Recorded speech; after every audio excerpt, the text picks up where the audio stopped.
Đúng rồi. Hay quá, hay quá. Hay quá, hay quá, hay quá. Hay quá,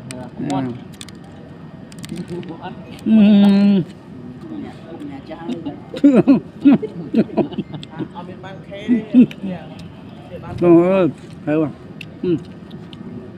Hay tươi. Áo kia tôi vô. Mới dần. Rồi, rồi. Cà phê. Mà chơi học quê mấy nhầm. Mình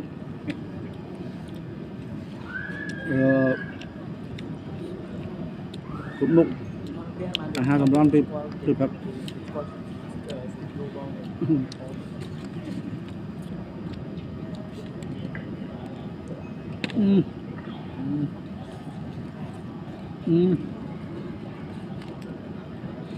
chết à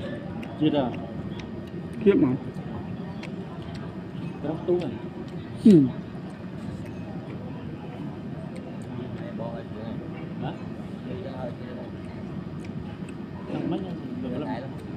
đã lắm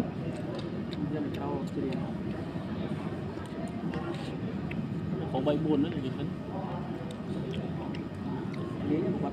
này nhìn bồi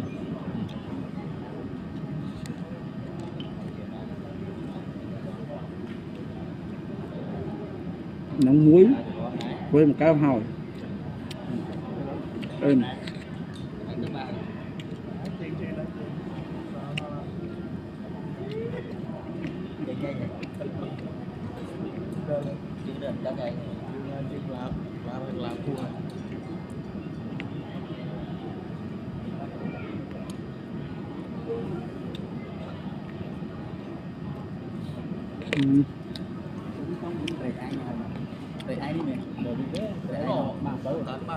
lắm đi mà là bạc bình mà mình mà phản vâng là còn dễ sợ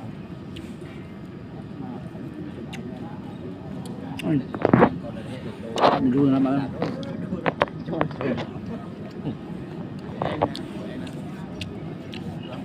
vì ai mà mình vì ai mà thường vì ai bye bye bye quay một cái dần còn chơi học về mấy nhom xua mẹ bye bye